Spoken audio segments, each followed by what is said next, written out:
Hello and welcome back to another Dr. Moby Motion tutorial. Now this is maybe my most requested tutorial ever. I'm going to show you how to make these really fun, satisfying 2D particle simulations. So videos like this,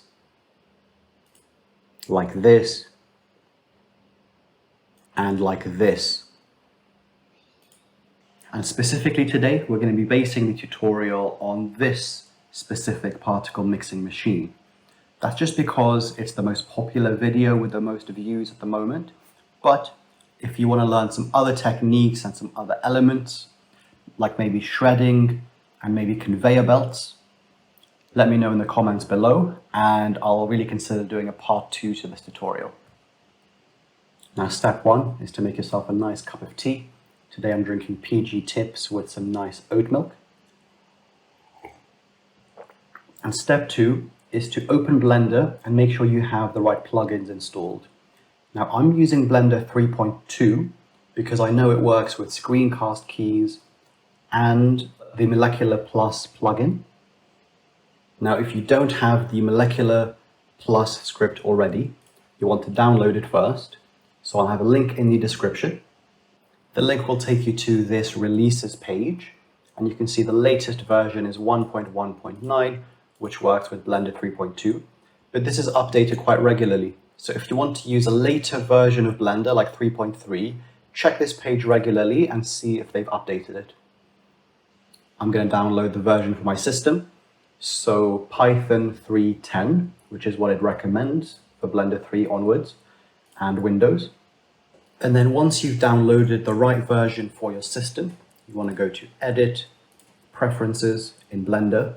So this is an incompatible version, so I'm going to remove this because I know it doesn't work with Blender 3.2, so I'm going to remove it. You don't have to do that if you don't have any old versions. And now I'm going to install, navigate to where I downloaded the latest version, so 1.1.9. This should work with Blender 3.3, and we are going to enable it. So you can see the checkbox works, we haven't got any error messages, and you can see the Molleculer Plus visible here. So we can close this, click Molleculer Plus, and we're ready to begin. So we're going to select the cube and the light and delete them. And we're going to add a simple plane. Now we're going to scale this by 4 times for now and rotate it in the x-axis by 90 degrees. Now we're going to take the camera, we're not going to delete it. We're going to reset the rotation and location. And by the way, if I don't mention any keyboard shortcuts, you can see exactly what I'm pressing on the bottom left. We're going to move the camera in the y-axis, not the x-axis, that was a mistake, and rotate it 90 degrees. Now we have a camera that's looking at our plane directly in front of it. Now the plane is going to act as like the front of our scene, and we also need a plane at the back of the scene. So we're going to zoom in because we want these to be pretty close together. Now we Shift D, Y, and let's separate them by 0.04. So they're very close together, and these are going to contain our particles. Now we're going to go into wireframe mode.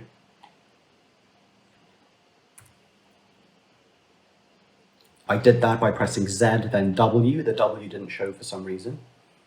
And we're going to start building the bare bones of the course that the particles are going to run through. So let's press Shift A. We're going to base this off of a cube. Okay.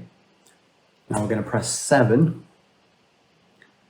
Let's select these 2 planes and move them a touch in the y-axis so that the cursor is now in the middle and any objects we make will be sandwiched directly in between these 2 planes. Now we're not going to change anything about this cube in object mode, but we will edit it in edit mode. Before we do that, it looks slightly misaligned. I expect this cube to be flush with these grids on the top and bottom. Let's snap selection to grid, and that should fix it. Now we press Tab to go into edit mode. And we scale it down until it just barely fits inside the planes. And if I look at the top left where the scale is shown, it looks like it's going to be roughly 0.02, but I'll zoom in a little bit just to check. So again, I'll scale it until it just barely fits inside, and it's we don't have enough room to make it small enough. So let's try that again. And let's try 0.02. Yep, this fits it exactly between these two planes. Now we're going to go into face select mode. We'll select this front face, delete, and delete only faces.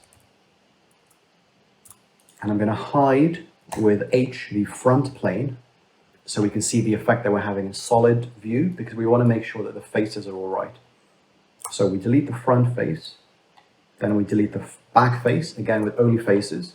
And you can now see that we have a cube with the front and back missing, which is exactly what we want. Now we're going to go into front view with 1. We're going to go into edit mode again, press A to select everything, and press S, Shift Y to scale it in all the axes except for the Y axis. So it's not going to make it thicker so it sticks out of our planes, but it will make it bigger in our view. So let's make it 8 times bigger. And this looks still a bit too small, so I'm going to scale it again. So S, Shift Y. I want it to be about this big, so I'll press 3. I'll do a quick sanity check in top view to make sure it hasn't gone too deep, and it hasn't. This is perfect. So we'll go into front view while we're still in edit mode, and we're going to add a mirror modifier. And this way, we don't have to model the scene twice. We just model one side of it, and the mirror modifier will automatically give us the other side. So add a mirror modifier. We're going to move this box shape, and you can see that it creates a mirror on the other side. Now we press 0 in the camera to make sure we're still in the view, which we're not. So we're going to press G and Z. And this is roughly where we want the emitters to start emitting their particles. Now let's make just a little bit of an obstacle course. We're not going to go all the way around, but we're going to make just a little bit, just to give us enough so that once we add the particles, we can check that they're moving properly. So I'll go back into front view, back to edit mode, and I'm going to add a ring cut. No, I'm going to add 2 ring cuts with Control R. I can't see them, so I'm going to move the view a little bit. So Control R, scroll up, so you can see there are 2 ring cuts. Left click, now right click, and this will give them the default location. Now in front view, we can't see them, but I do want to see them. So I've gone back to vertex select mode, and let's press Control S to snap them to the grid. And I'm going to check we haven't put them out of whack from top view. So sometimes snapping to grid might snap them to this big grid like here. The way to fix that is to undo and then zoom in a little bit. It'll snap to the current grid that you're seeing, if that makes sense. Now we're going to grab these in the x-axis. Now we're going to select just these 2, and again grab them in the x-axis until they're about one big grid wide. So you can see there's one big box, and they're the same width. Now I'm going to press E to extrude. I'm going to extrude downwards with a Z, and they're not snapping how I would like them to. So I'm going to make them roughly here. Again, zoom in so they snap to the right grid, and Shift S, selection to grid, and again, quick sanity check. Now we're going to have a quick look at the topology of this container in solid view. So it's made a face here at the front, which I don't want. So I'm going to select this, press X, and delete faces. Not only faces, faces. And this will also delete the edge that was added here for some reason. Now we're going to hide the back panel as well. And you can see this looks exactly how we want it to. So again, in front view, we'll go into wireframe so we can see all the edges. We're going to add just a little bit more to this section. I'm actually going to press X and delete faces, because I think having a face here is what caused the extra faces and these edges to be added, which we don't want. So let's move this up a little bit. I'll select these and grab them down. Extrude again with E in the X axis, and extrude one more time in the Z axis. And let's make these level with each other. And actually, just for purposes of testing, we're going to press F to fill these. And this gives us enough of a scene that we can get started with the molecular simulation settings. So we're going to press Alt-H to unhide everything. So now all the objects are visible in the scene. We're going to select the back panel and just double check this is the back, which it is. And we're going to give it a name. So panel back. This makes it easier in the future once we've hidden things. And again, we're going to name the front panel, panel front. Let's select this container. What are we going to call this? We're going to call this obstacle course. Now, all three of these objects need some collision settings. So we're going to go into the physics properties. We're going to tick collision. And we're going to do this for all three of these objects. Now we're ready to start with the actual molecular simulation. As with any physics simulation in Blender, this can be a bit buggy and crash your system. So you want to save your progress regularly to make sure you don't lose like hours of work. So we're going to save our scene now before we start any of the physics. Let's make the object that's going to spawn particles in our scene. So Shift A to add another cube. And again, we're going to scale it in edit mode with S, and 0.02 is what we figured out last time. That'll give us the perfect width in our scene. Now in object mode, we're going to grab it so it goes right in the middle of these boxes. And in edit mode, we're going to scale it up, but locking the Y-axis by 8 times. And this looks good. We can play with this later if we want it to be bigger or smaller. And let's do a quick sanity check. It's not getting too wide. So now we can get started with the fun molecular physics settings. Make sure this box is selected. Go into the particle properties and add a new particle system. And you can see it's already created some massive particle for us. And there's a few settings we need to tweak. Let's start with the particle size, as that's the biggest obvious problem at the moment.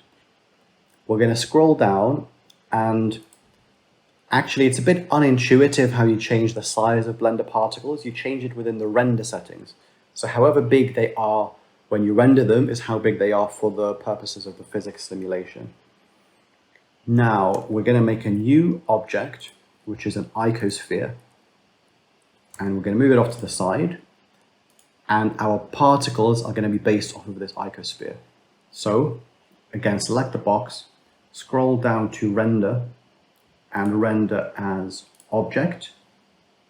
And viewport display, make sure this is display as rendered. And here under object, you can click this little eyedropper and select your icosphere. And you can see that our particle now is one of these icospheres, and it's also much smaller, but it's still too big. Let's go into top view, and we want this particle to be no wider than our whole obstacle course, because if it's bigger, it's going to fly out, it's going to give you all sorts of weird behavior. So we're going to make it smaller. Let's try 0.02, and I think this is the right size. It's just big enough that it might get sandwiched between these two planes. So we'll make it a tiny bit smaller, 0.018. And now we're going to figure out why it's creating it out here. We want it to be created inside the actual box. So untick show emitter, so that when you render it, you don't see the box, you only see the particles. And let's scroll back up and drop down this source menu. Now we don't want to emit from the faces, because that means it gets emitted from over here. We want to emit from the volume itself. So we've set it to emit from the volume, but it's still emitting outside. I'm not sure why that was. But you can see we pressed play and then we went back to the beginning with shift left, and it seems to have fixed itself. So we're going to let this run for a little bit just to check there's no leaking particles, and there aren't, so this is perfect. So a few more settings we need to tweak. Under cache, make sure you tick disk cache. Now with a very small scene with maybe 1,000 particles for not many frames, this isn't going to make a big difference. But if you want to increase the number of particles to, let's say, 10,000 or tens of thousands, then your Blender file is going to get to like 5 gigabytes or even bigger, and it's going to become really unresponsive and crash a lot. But when you do disk cache, it's going to save the particle settings in a separate folder, which makes the scene much more responsive, and it's the only way to do this really if you want more than a few thousand particles. Now the collision properties we're going to change a little bit. The front and back have the default settings. They have 0 friction and 0 damping for particles. But for the collision course, let's give it a little bit of damping and a little bit of friction, and we can tweak these settings later as we see fit. So let's go to the first frame again with shift left and press play. And you can see they're much less energetic, they're not going all over the place. So we're going to stick with these friction and damping settings. You can see though that the particles are going through the collision course, and even after we enable molecular script, this is going to stay unless we fix it in the particle settings. And the way to fix this is to go into physics, deflection, and size deflect. Now if we run the simulation again, you can see that it's fixed. They're now resting on top of the obstacle course. And we don't want these particles to die, so the lifetime will make it a huge number, 1,000, so 1,000,000 frames, which is longer than our simulation is ever going to be. So our scene is ready. The next thing we're going to do is set up the molecular physics settings for the scene. Now, the way you do this in Molecular Plus is you go into the physics properties with the emitter selected, and you click this molecular tab at the bottom. And we're going to enable self-collision and collision with others. Now, self-collision means that these particles are going to interact with each other, but collision with others means that even when we add a second emitter on the left here, that we are still going to get collisions between the two things. Now, before we run our first molecular simulation, which, if you don't remember, it's in our Molecular Plus tab here, we're going to save the scene because running this can be really buggy. So let's press Start Simulation and see what things look like. So before, our particles were bouncing off of the walls, but they weren't bouncing off of each other. But you can see the effect that the molecular simulation has, which is that they now bounce off of each other. It sounds like a really minor thing, but it gives it a real, like a whole other level of realism, because real particles don't go through each other. Now you can check that the molecular plugin is working because things will start to like fill up your pipes because they're bouncing off of each other. If you were just using the normal Blender particle system, things would be bouncing around and this wouldn't start to get full. Now it's actually quite hard to see what's going on in this scene because everything's way too energetic. So we're going to press Escape to exit the simulation, and we're going to increase the friction and damping between the actual particles and each other. So let's make friction 0.1, and I'll press Tab to change the damping to 0.5. I think generally you want more damping than friction. So we've done that. We're going to free all bakes. Give it a second, press Ctrl S to save, and start the simulation. So we're going to see the effect this has on the simulation. You can see, like before, they're still touching each other, they're still bouncing off of each other, so we know the molecular script is working. And now they're less energetic, so they're not bouncing around everywhere, and you can really see how much they're building up. And this looks great. This is a great start to our scene.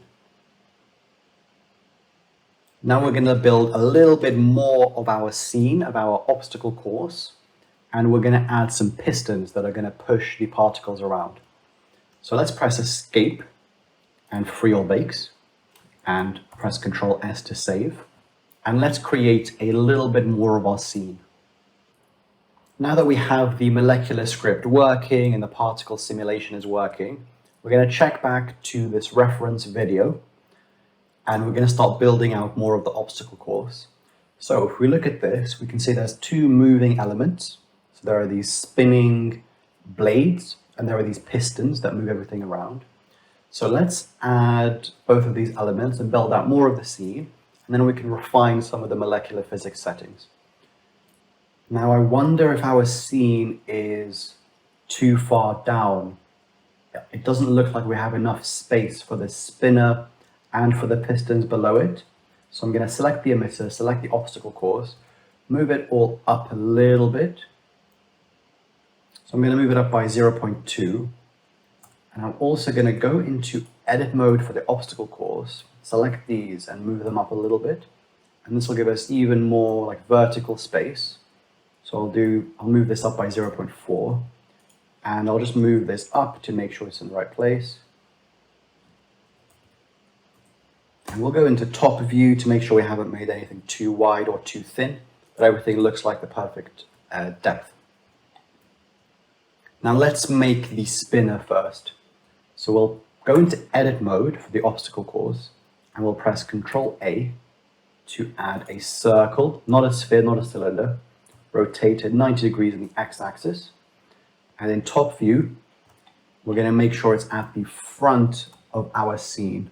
So we're too zoomed out to snap properly. So we're going to zoom in a little bit, grab it in the y-axis and click it here. Now in front view with 1, we're going to move this over here. You can see the mirror modifier is working as intended. We're going to have a look at this from the camera and it looks too big, so we'll scale it down, let's say to 0.7. And we'll move it, let's move it just here. And again, let's see what it looks like from the camera. And this looks about right. Maybe everything's too far out. It's too far towards the edges. So let's do a bit more adjusting. So select everything, grab it in the x-axis by 0.4. We'll do the same for the emitter. And this looks better. Now let's go back into edit mode with the obstacle course. We'll select the circle and we'll press Ctrl+ and hold it down to expand your selection and make sure you selected all the circle without anything else. We'll go into top view. We'll extrude it in the y-axis by 0.04. Now we want to connect this pipe to this circle. And we do that by selecting this, delete faces, so we're left with this like open-ended pipe. Let's move this down a little bit, so by 0.1, and we can extrude these with EX until it nearly reaches the circle. And now let's select these vertices and these vertices, and again delete, and again press X to delete, F for faces. Now let's create a new face here by selecting those 4 and pressing F, and selecting these and pressing F. And now you have hopefully a closed system that goes between the emitter and this circle. So let's add the rod or the blade that's going to spin around and mix these particles up. So press Shift A to add a new object, which is going to be a cube. Go into top view, again in edit mode, scale it by 0.02. And let's scale it in the Z axis, 16, no, even more, 24 times. And we might have to increase this even more, but this is okay for now. And let's grab this to the middle of our sphere. Now we can see how it fits in. We're going to scale it in the Z axis again until it just barely doesn't touch the edge of the circle. Now we're going to go into the object properties and we're going to rotate this using drivers. So if we rotate the y-axis, you can see that's the right axis to rotate it how we want. And here we're going to press hashtag frame. And you can see every frame is going to move it a huge amount. It's going to move it too much. I think this moves it 1 radian every frame. To slow this down, we divide the number by 100, and that'll slow it down by 100 times. And we're pressing play to visualize this. We don't expect the particle simulation to work as expected, but we just want to see how fast this moves. And it looks too slow to me, so let's try only 10 times slower, not 100 times slower. And this looks about right. So we're going to go into the physics properties and add a collision for this rod. And we're going to give it the same settings as the obstacle course. So 0.5 friction and 0.5 damping. So 0.5 and 0.5. So now this should deflect the particles. So we're going to have another look at our scene. And we can see that after this circle, after this kind of turbine, that there are multiple paths that go and lead to a piston, and the piston pushes the particles towards the middle. So let's do this now. Let's select the obstacle course, go into edit mode. And what I'll do is, I'll select part of this. I'll select all of this, not the circle, just the straight 90-degree pipes. And I'm going to press Shift D to duplicate these, and I'll hold Control to snap them into place. And we're going to use these to make the next pipe. Actually, I don't want this, so we can delete these vertices. And we can move this maybe somewhere like here. And these, we can move them towards the sphere with the GX.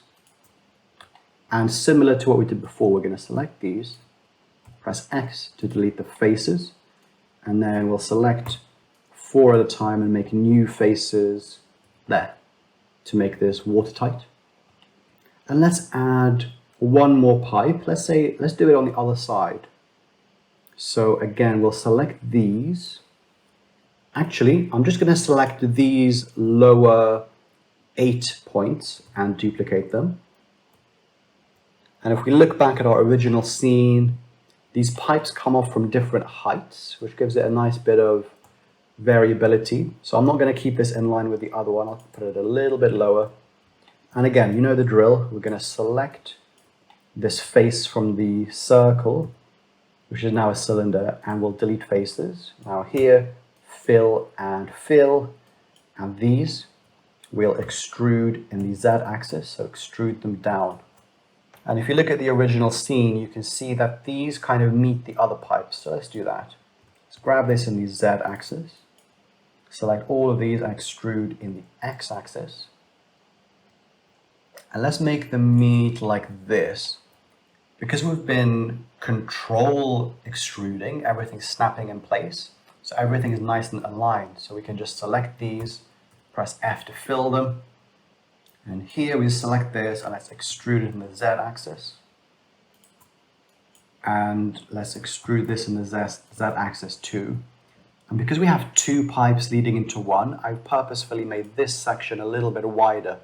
And this will help us get particles into the piston faster. So let's add the piston and then we can build the container around it. So we're going to add another cube. In edit mode, scale it by 0.02. We'll check this in top view, and yes, it's the right depth. Now in object mode, in front view, we're going to move this, and we're going to do some more scaling in edit mode. So we're going to scale it in the Z-axis maybe 4 times. No, that's not enough. Scale it in the Z-axis 16 times. That's too much. Let's do 8 times, and this looks about right. Actually, I want this to snap to the grid as well. So what I'm going to do is just move these so they snap to the grid, and these as well. We're going to grab in the Z-axis so they snap to the grid. But it's still nice and symmetrical. Now we're going to make it wider left to right, so scale X, and I think 24 will be good.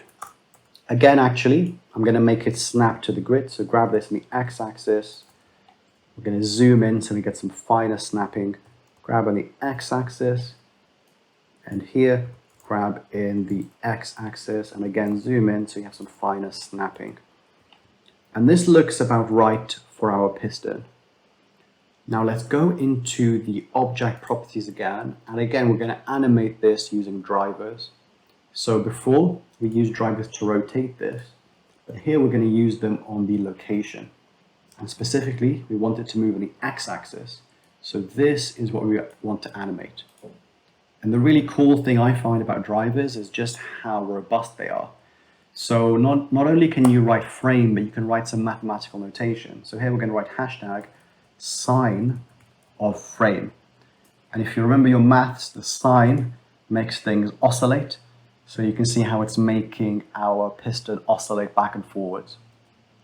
And there's a few things we're going to tweak so that it oscillates in the right place.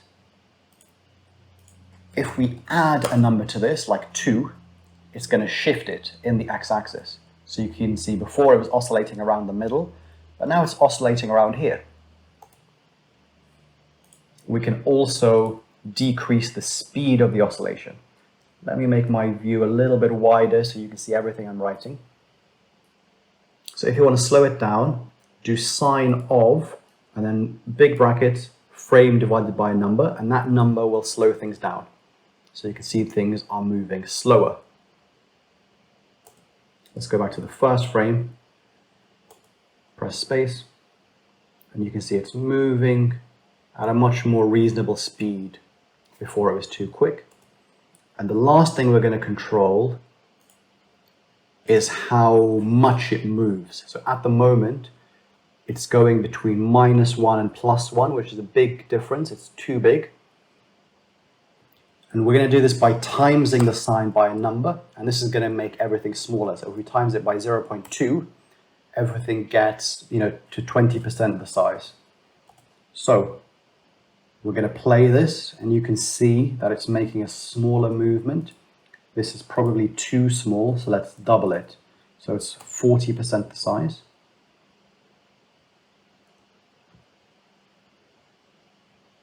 And this looks good.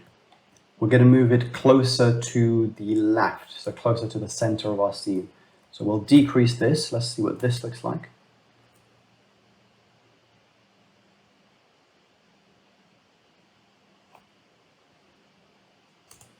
Let's move it right a little bit. And this looks good. So now let's find the frame where it's the furthest to the right. So I'm using the arrow keys to move frame by frame. And here it's the furthest to the right. And we're going to go back to the obstacle course in edit mode, select these, and extrude them in the X-axis so they wrap around the whole thing. And extrude Z, extrude X again until they meet at the front. So we'll extrude this so they match. And now we'll do the opposite. So we'll run it again until we see the maximum at the front, and it's just one small square further.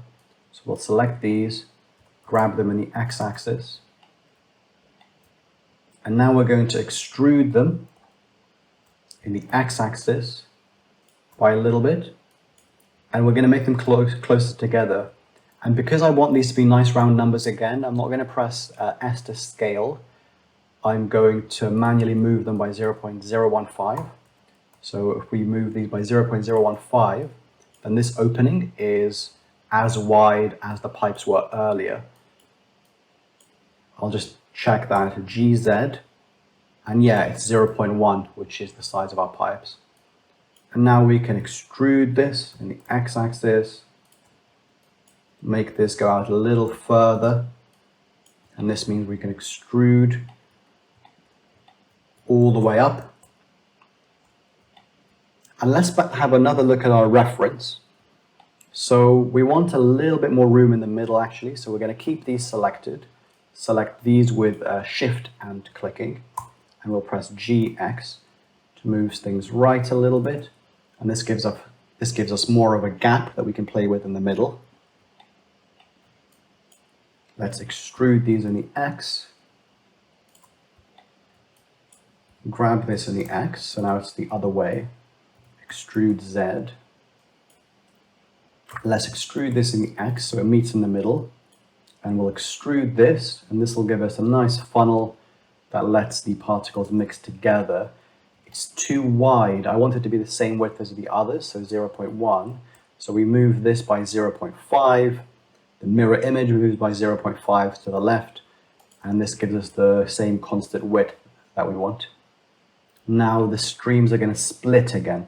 So let's make this. We're going to extrude this in the Z axis. We'll extrude in the X axis. Extrude in the Z axis. And we want to add a section to the middle. So let's select this, duplicate it, and snap it here. Let's extrude this in the X. So now you have these interesting, like, multiple paths that the particles can follow. I'm going to select the camera and press H to hide it so it's not in the way. We're going to grab this in the Z. And let's look at the reference again.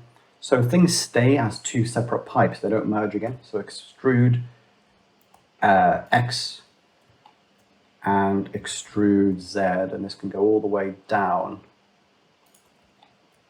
Now when things get here, they're going to hit another massive piston that's going to push things all the way back around. So let's duplicate this, and we're going to base the new piston off of this duplicate.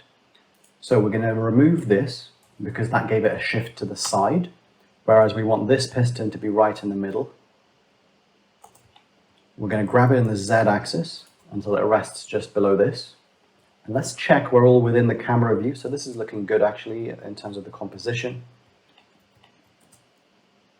And we're going to make two important changes. First, in edit mode, we're going to scale this on the X-axis by 2 times. So S, X, and 2. And we're going to make the movement wider. We're going to give it even more movement because it's a bigger piston. So instead of timesing it by 0.4, let's leave that blank and see how things move. I think this is perfect because we want to keep these two streams separate. So we want some of the particles to come down here, some of the particles to come down the other side. And like, for example, if this went further to the left, which it won't let me do, but if it moved all the way to the left, then these two things could mix, and I don't want that. I want the mixing to be very inefficient. So I wanted to separate them. And so on the other side, the same thing is true. The particles can't mix. Now, one thing we're going to change here is we're going to add a big reservoir so that particles can build up. And I'll explain the importance of that later once we start the simulation. But essentially, it means that when the piston is out of the way, loads of particles can come through at the same time. There's no limit to how many particles can come in. So let's extrude this in X and extrude Z. And now we have a little reservoir, so lots of particles can come through at the same time. And we're going to do the same thing we did earlier. So we're going to make the outside of the piston. And we're going to look for the frame where it's the furthest to the side. So Blender's being a bit unresponsive. I'm going to Control S to make sure it doesn't crash and we lose all this hard work. So let's go forwards 1 frame at a time until it goes the furthest. And it looks like this is the furthest it goes. So with these vertices selected, I'm going to check we're still the right width or depth, and we are. So we're going to extrude X-axis. We're going to extrude here. We can play with this later. We'll Shift D to duplicate to make a new set of edges. Extrude, and we'll extrude this in the X-axis all the way to the middle. And now we should have a watertight container for this piston at the bottom. Let's just extrude this 2 in the X-axis. So this is tight as well. And let's connect this back up to the beginning. And our loop should be almost ready. So we'll just make these a little bit closer together. Because the gap between these two is exactly 2 of these grids, which is 0.2 units, I know if I scale them in the z-axis 0.5, it'll give me this standard width pipe. Now extrude in the x. Let's make sure we have enough clearance, and we do. We can make these even closer. So grab this in the x, extrude in the z. Let's grab this a little further in the z, grab this lower, and we're going to extrude these in the x. And we're going to do something very similar to what we did earlier with the circle. Oh no. So I accidentally extruded that, but all I have to do is grab it. We're going to do something very similar to what we did with the circle by connecting these up. So let's move these even closer. And let's create some ring cuts on this face. So Control R here, and you can see it's on the right face. We left click to select, right click to move them to the default place. Now we make sure we zoom in and Control S, selection to grid, and check we haven't put them out of alignment from the top view. And I can't see them. There's particles in the way. X-ray is already enabled, we still can't see them. Let's grab them in the X, and now we can see them, and you can see they're the right depth. Let's grab them in the Z until this one aligns. Let's grab this one in the Z until it aligns with the bottom. And let's select these, press X and faces to delete faces. Now I didn't mean to press C, I meant to press F to fill. Select these, press F to fill, and we should have a complete airtight circuit. Now, there's a few small things missing. There's no piston on the left. There's no rotor or blade on the left, and there's no emitter on the left. So let's fix these one at a time. Let's select this piston, Shift D to duplicate it. And we'll go into this location, and instead of plus 1.6, we'll do minus 1.6. And this is the nice thing about the mirror modifier. Everything is nice and symmetrical. So you just change a plus to a minus, and things are aligned. Now this is moving in sync with the one on the right, but I want them actually to be out of phase. So I don't want them to go like this. I want them to move like out and in together. So again, that's turning a plus to a minus. So instead of sine frame, it's minus sine frame, and you can see they move like out of sync with each other or out of phase, and that's nice. Let's move this too, so Shift D in the x-axis, and when we were making this circle and we moved it into place, we hold down Control so it snaps into place, and that means the center is a nice round number in our grid. And similar to before, when we press play, we see they move exactly in sync, but I want them to be opposite. I want them to both turn the same direction, like, if that makes sense. I think you know what I mean. And again, we turn a plus to a minus. And now you can see they both turn outwards, which is exactly what we want. Let's duplicate our emitter. I'm just going to make a second icosphere so that we can have different colors for each emitter. Now select the emitter, Shift D to duplicate, press X to move it in the x-axis, and we have the emitter here. Now let's do some final housekeeping like materials and things, and then we can leave this to simulate because that'll be the longest thing. That's going to take a long time. So save your progress as always, and let's decide what colors we want. I actually think the colors in the reference are quite nice. So red and like a orangey yellow. So let's use the same colors. So let's select this icosphere and call it icosphere red. And this one, call it icosphere yellow. I'm going to be using cycles because it usually looks much better. So change the render engine to cycles. If you don't see this, you have to go into your preferences and enable cycles. But it's installed by default, so you don't have to download anything. Now we'll go into this. We'll make a new material. We'll call it yellow. And we'll give it a rough yellow, which we can always change later. So kind of a slightly orange yellow. And same thing here. Let's call this red. Let's make this a pure red. We can always change this later if we'd like. And let's make a green for all these things. So new material, green. Okay. And we're going to use a plugin to make this slightly faster. It's a little trick which you might not have known. So there's a built-in plugin called Material Utils, or Material Utilities. So we're going to enable this. And what this allows us to do is select multiple objects and set the material for all of them at the same time. So Shift Q is the shortcut. We're going to assign a material, which is green. Okay. And now we're going to save our scene.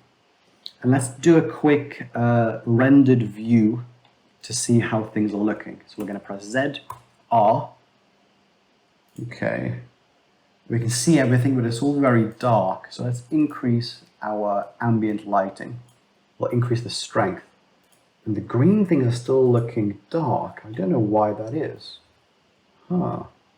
It might be because they're very shiny, and so it's reflecting the background at us. Let's see if that's the case. No. Oh, I think I know what's going on. I think our front plate is getting in the way. So we're going to select it. We're going to uncheck this camera so that it never shows in the render once we press F12. And we're also going to hide it from the view. And now things look much more like we expect them to. Yeah, so let's play around with the colors a little bit. So the green is probably too bright. Let's turn down, not the saturation, let's turn down the value to 0.6. And that looks a little bit better. Let's make this second emitter the other material. So we'll go into the particle properties, scroll down, render, and where it says render as object, we're going to change it to icosphere yellow, which is very handily recommended. Ooh, and this is interesting. You can see that it's changed the other one actually. So that's because they're both using the same particle system. So the way to fix that is firstly make sure all the particle settings are right, because when they're the same particle system, it's much easier to change the particle settings, and you don't have to change the particle settings twice, right? So let's say you want to add more particles later. You can increase this 1000 to 5000 and it'll do it for both. So actually, I'm not going to duplicate the particle system until I'm absolutely sure of the settings. But later, when you want to give them different colors, you select this 2 and it makes a new copy for this emitter, and then you can change the render and it'll be specific to this object. So for visualization, I'm going to keep it as the red one because I think it was a bit brighter, a bit easier to see. And now we're going to go back into solid view, actually wireframe, so we can see all of our objects. And we're going to start simulating. Now, as this starts to simulate, we're going to get an idea of any problems that might come up, and we can tweak these as necessary. So as my computer works hard to run this simulation, I'm going to talk through some of the problems. Firstly, the problems that come up here, but also the problems that have come up in my experience, which might not come up here, but tips that might help you in the future in your scenes. So it looks like things aren't moving quickly enough. I want things to flow really smoothly from the top into the rest of the scene. And probably the friction is too high for our particles. So let's go into the physics properties. And friction isn't very high actually. Let's turn it down a little bit and see if that helps. So free bakes, save, and start simulation.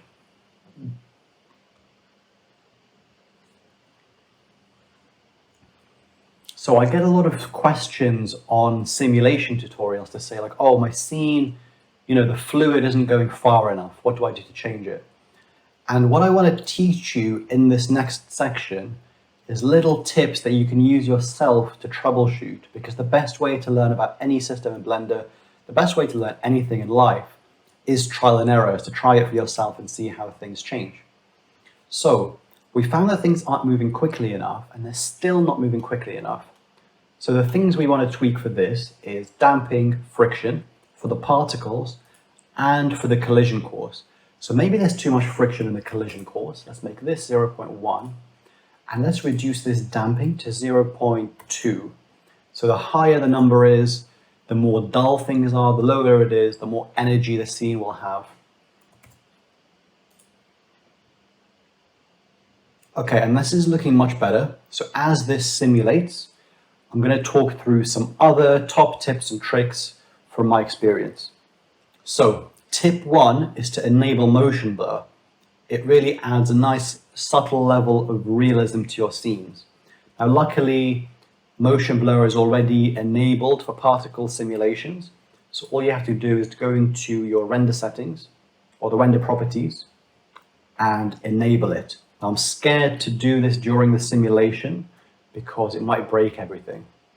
But okay, you only live once, let's see. Okay, that's worked. So motion blur is going to add a nice level of realism.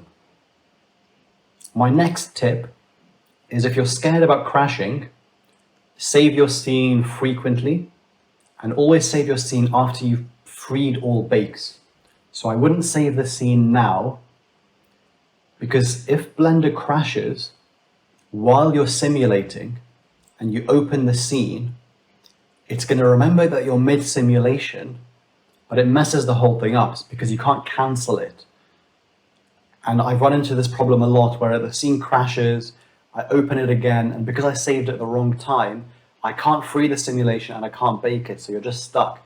So the time to save your simulation is always after you click free all bakes. And you can see this scene has finished because we only wanted 250 frames. Let's press play to run this and see what it looks like. And I like this. I think the movement is much better than it was before. Things are going into this. Ooh, but you can see the pistons don't have the collision properties. So let's add these now. So we want them to have 0.5 damping and 0.1 friction. So select this. 0.5, 0.1, and do this for all the pistons. 0.5, 0.1, 0.5, 0.1. And now we're going to make this simulation much longer. So let's make this a minute, which I know is about 1440 frames. And if we go back to the emitters, we're going to free all bakes. And remember, after you free all bakes, this is the best time to save. So give it a second, make sure it's actually done freeing all the bakes.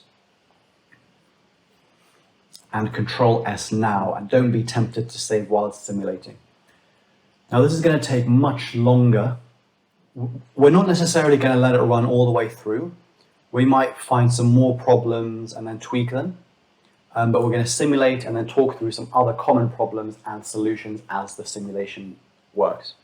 So the next top tip is to support me on Patreon, because patrons get access to this scene and they get access to all my previous highly inefficient molecular mixing scenes, even the ones that I haven't done tutorials on. So this includes the Tetris shredder scene, it includes the big loop with the rainbow colors. So check the description for a link to my Patreon. For only $3 a month, you get access to all those blend files. And it helps the channel out, so thank you very much if you do support us on there.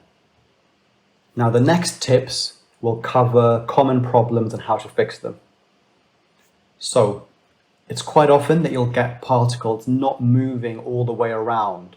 So they might get stuck in certain places. They might not flow quickly enough. And we've talked about one common cause of this, which is too much friction. So actually you can see these are building up at the top. So maybe we could get even faster, even smoother flow by increasing the friction further. There's a few other things you can do. So this might happen at the pistons. The piston might not push the particles enough around the system. So it might push things a little bit, the particles move up this column a little bit but fall down. It might be that they don't go far enough all the way around. So there's a few things you can do to fix that. You can make your piston move more.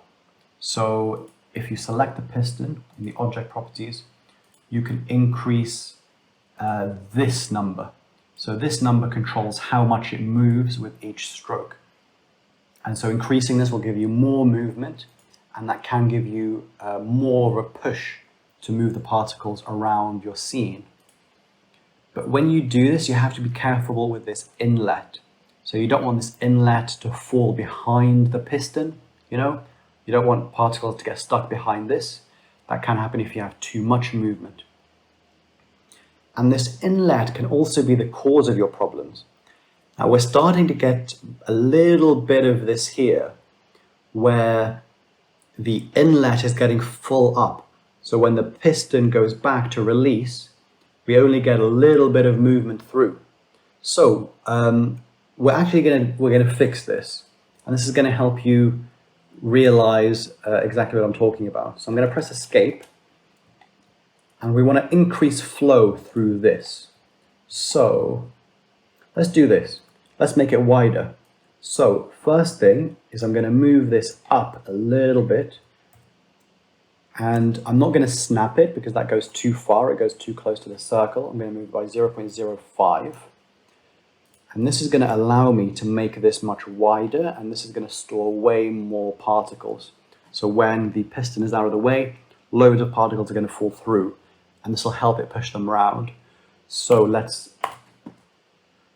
go to the frame where this is the furthest to the right, and we'll press GX to make this nice and wide.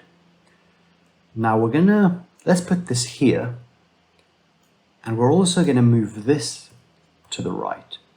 This might seem counterproductive because we're not making this as wide as we can, but this does help actually, because now when the piston moves, it's going to cut off the inflow.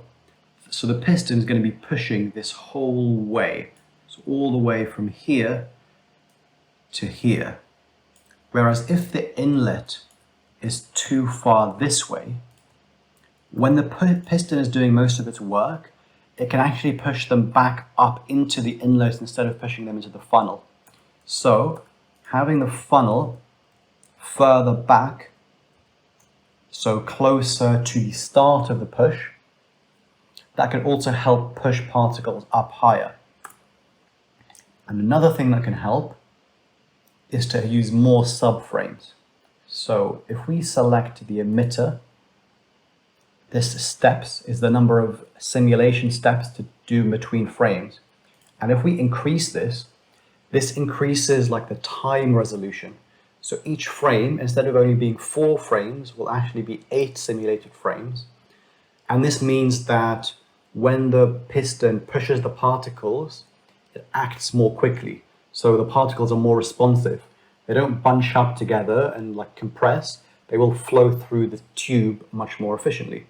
So let's increase this to 8, but you might have to increase this even further to like 32, sometimes 64. It depends on how many particles you have and how powerful of a computer you have. But let's see how 8 works for us for now. So let's free all bakes. Once you've freed the bakes, press Ctrl S to save your scene. And let's start the simulation again. And this should be better. So we should have better flow between the turbine and the pistons because we've made this wider. We've only made it slightly wider, so maybe there's room to make this even wider in the future.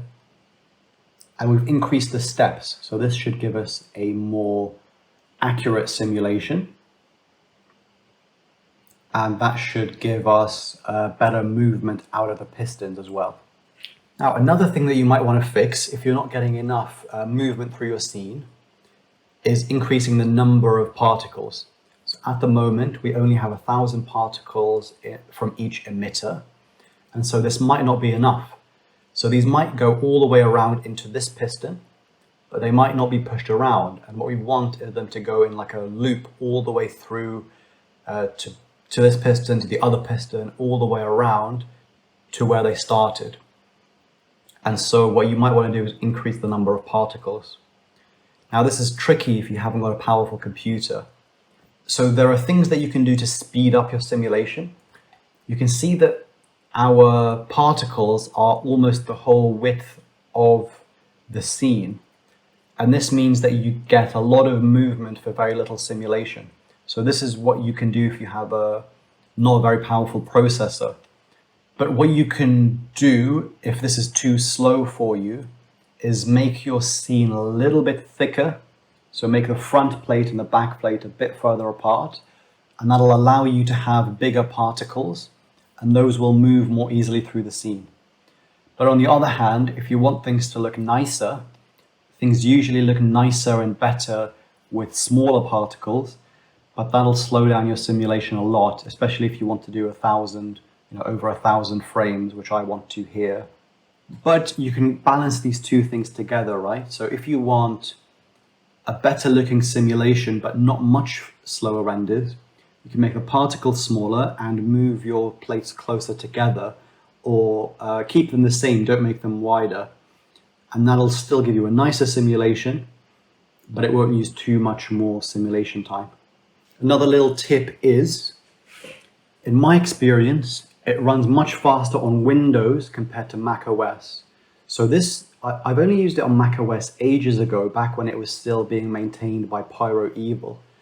But back then, Mac OS only did simulation with a single thread, whereas Windows, you can see, does use multiple threads, because if we go to the CPU, there's decent utilization on multiple cores.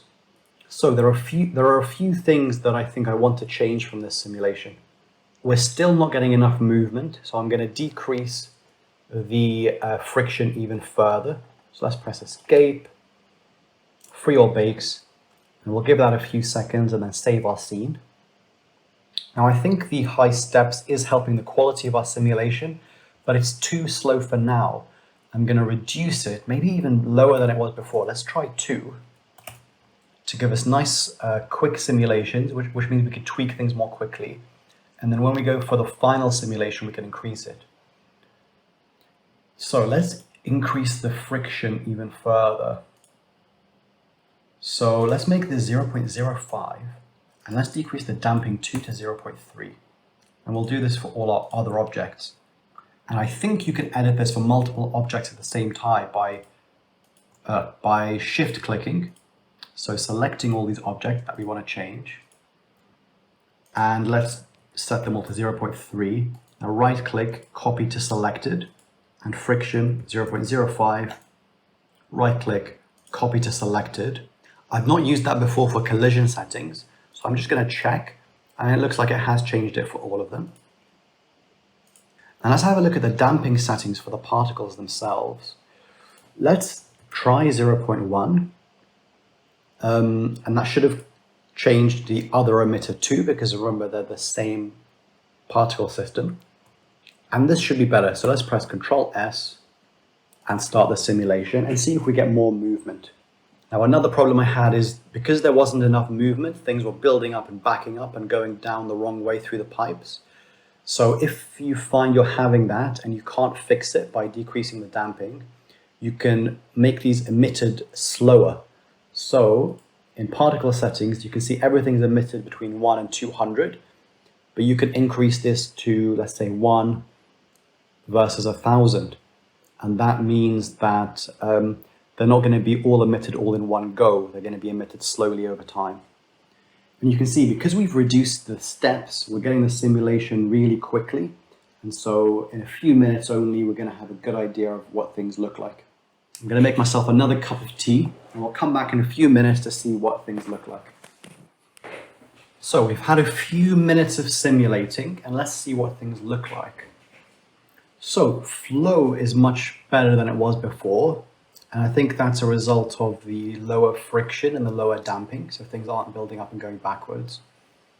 It also looks like they're moving smoothly through the blade through the turbine, but we're having a problem which I kind of alluded to earlier, which is that the piston isn't pushing things enough.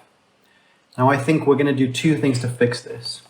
So let's press escape, free all bakes.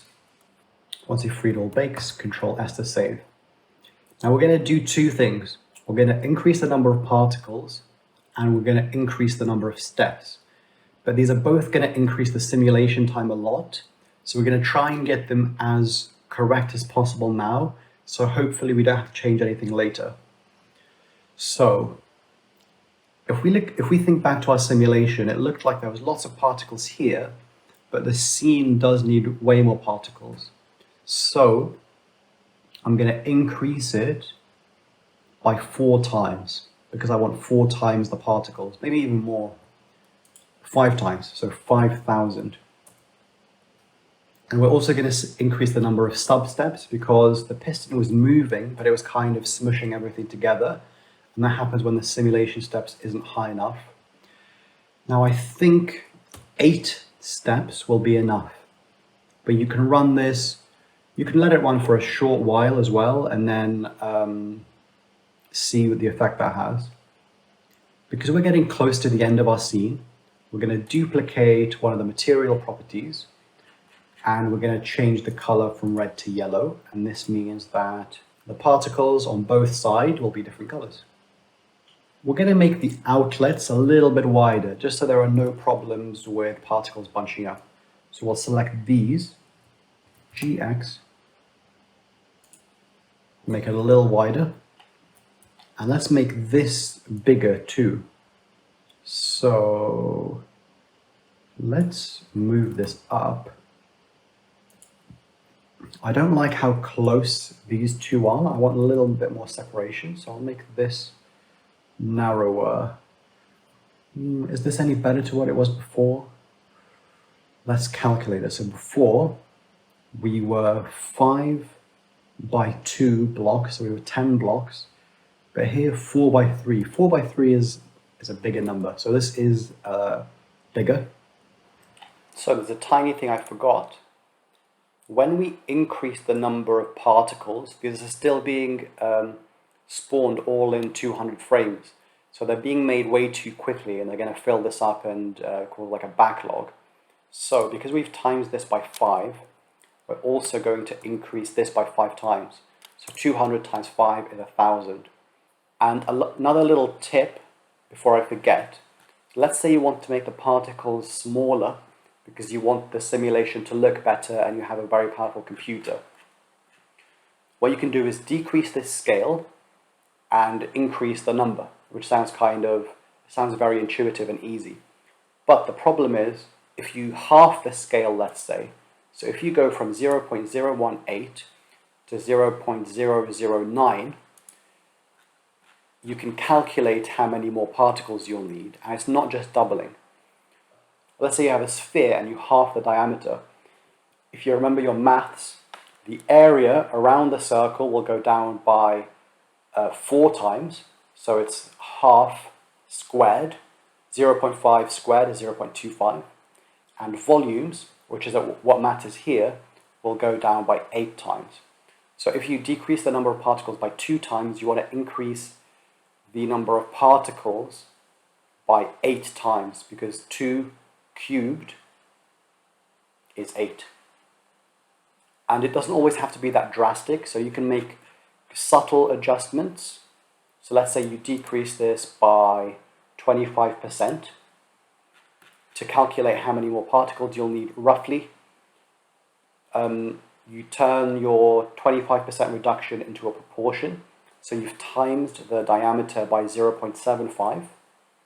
0.75 cubed gives you a number. So that's how much the volume has reduced.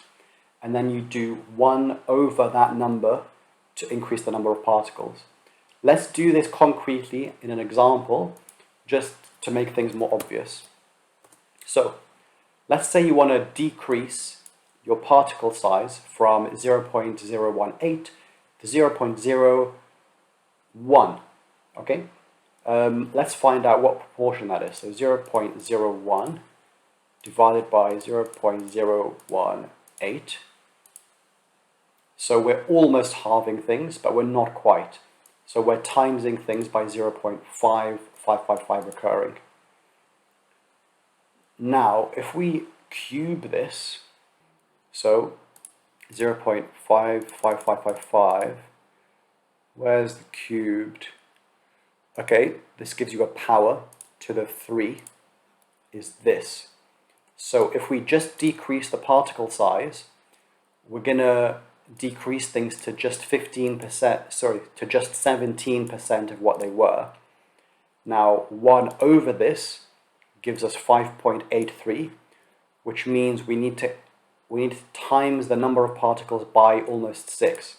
And you can do that in Blender actually. You can say 5,000 times 5.8, and that will do the maths for you. But I'm going to keep things simple. I'm going to keep the size as 0.018. I'm going to keep the particle number at 5,000. And this is the simulation which I'm going to run and render. And let's see what this looks like.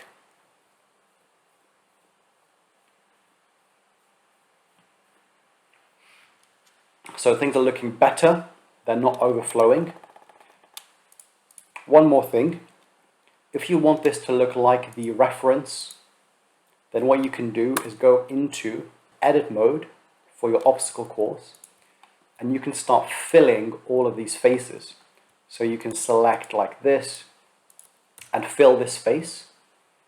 And if you do this for all of your vertices, for the whole thing, then you get a slightly better looking scene, I think. And because we've separated these into 2 particle systems, when we made this 200 into 1,000, it didn't make this. It didn't do the same to this, so it was still overflowing. So let's make this 1,000. Save and start the simulation. And hopefully this is the last correction I have to make.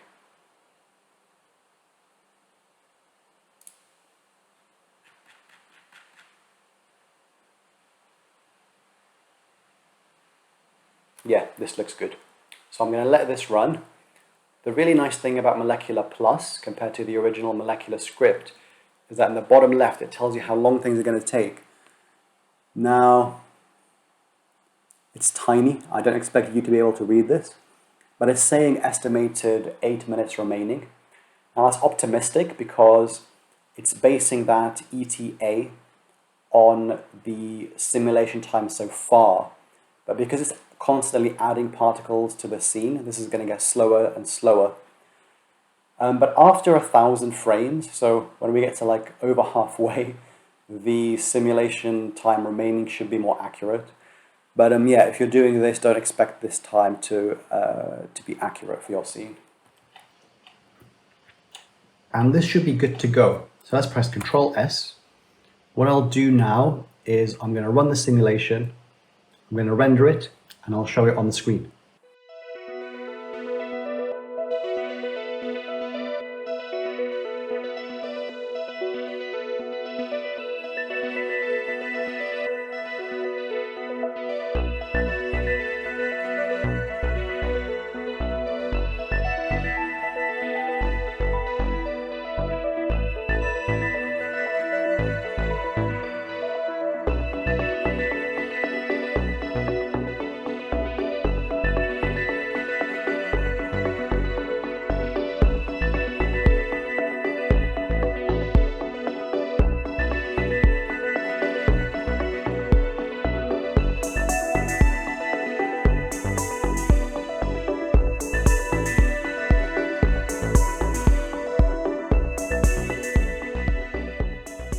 So if you've watched this far, I really hope you found it useful. Thank you so much.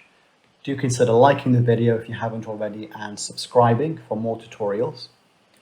Let me know in the comments what other questions you have, and I'll do my best to go through and answer them and help you troubleshoot any problems with your particle mixing scenes. Also let me know what other particle tutorials you want. So what are the other elements that you want to have a go at? Like, do you want conveyor belts? Do you want shredding machines? Let me know all that good stuff in the comments. And consider supporting me on Patreon so you can download this file as well as all of my other mixing machine project files. Thanks for watching, and I hope to see you soon.